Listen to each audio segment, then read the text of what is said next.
Good morning, everyone. Wow, what a week. That old cliche, if you want a friend in Washington, D.C., get a dog. May be true for many, but for me, I know I can come to Fort Bragg and be with my brothers and sisters in Special Operations Forces who always have my back.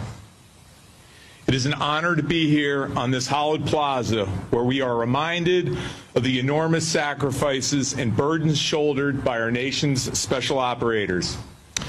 These brave heroes were first to the enemy's doorstep, Mark, in the aftermath of the September 11th attacks in 2001. Only weeks after that dark day in our nation's history, they plunged into danger to bring justice to the terrorists who took thousands of innocent American lives. And they will be the ones who continue to deny safe haven to violent extremists and maintain unrelenting pressure on the road to stability and lasting peace in Afghanistan and Iraq.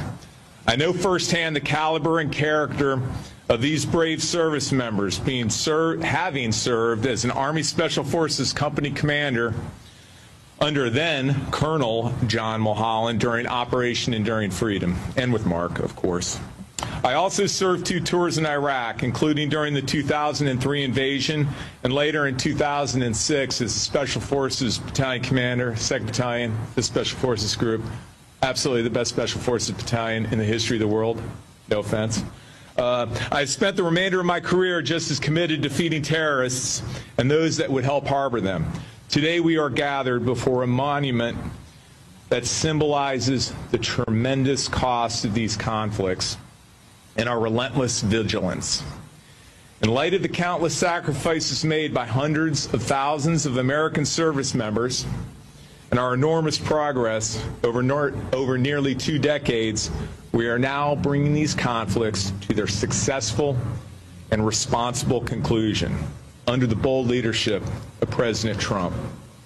Yesterday, the President ordered the downsizing of our force presence in Afghanistan and Iraq 2,500 troops in each country by 15 January 2021 in a manner that protects our fighting men and women and our hard-earned gains.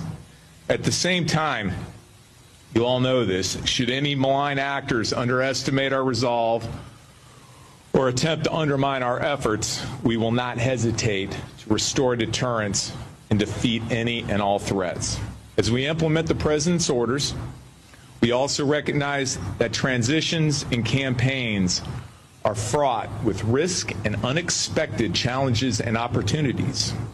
That is why I am here today to announce, this is an omen, I'm here today to announce that I have directed the Special Operations civilian leadership to report directly to me instead of through the current bureaucratic channels.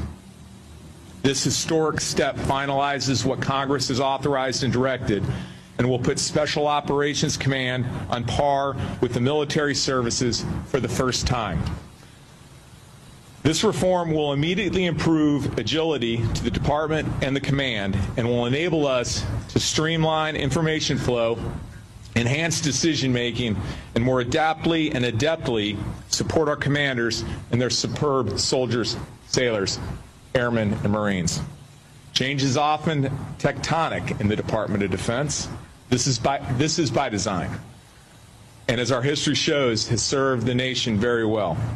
Today's reform is directly aligned with all 3 of my priorities as outlined in my message to the force on Monday. First, bring the current war to an end in a responsible manner that guarantees the security of our citizens. 2, continue implementing the National Defense Strategy with an emphasis on transforming the Department for great power competition. And 3, accelerate the Department's activities to contribute to our whole of government effort to combat transnational threats. I also want to highlight that this particular change has been analyzed, debated, and refined over the course of the past 30 years, since the creation of Special Operations Command and the creation of the Assistant Secretary of Defense for Special Operations Low Intensity Conflict by the Nunn-Cohen Amendment to the Goldwater-Nichols Act of 1987. I have closely studied and been intimately involved in these efforts. I personally think Solik deserves to be an Undersecretary of Defense, but unfortunately that's beyond my authority and purview at this time. But I know future generations will take that one on. Today, as we chart a clear path forward for our special operators, we proudly stand on the shoulders of the giants who came before us. Colonel Aaron Bank, founder of the U.S. Army Special Forces. Major Richard Dick Meadows of the U.S. Army Special Forces is memorialized in a statue nearby. Major General Johnny Allison, founder, U.S. Air Force Special Operations.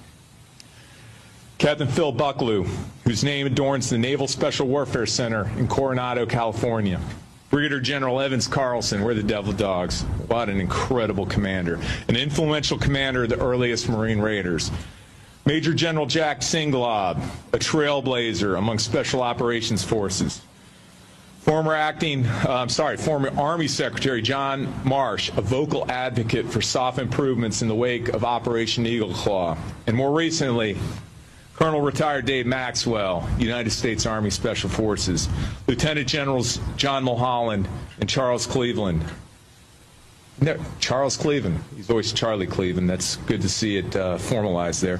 They're now retired senior leaders in the special operations community. We also acknowledge the leaders in Congress who were a driving force behind the Nunn-Cohen reorganization.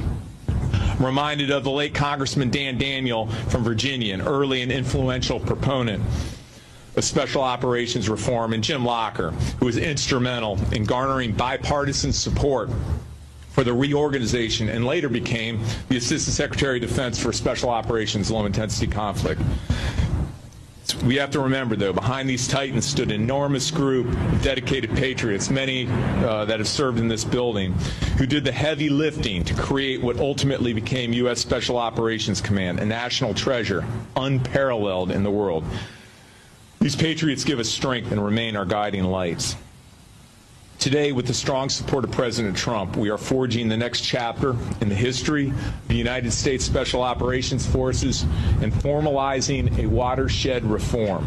Right now, we start the transition to provide greater civilian oversight of, and critically, advocacy for our special operators.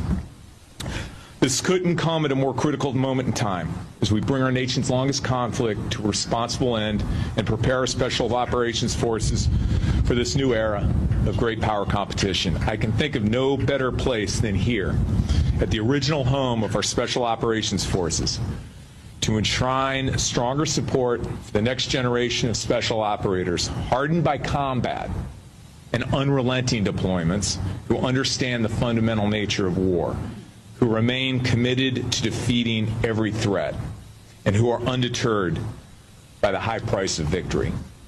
Dia Presso Liber. God bless our women and men in uniform. God bless our great nation. Thank you so much.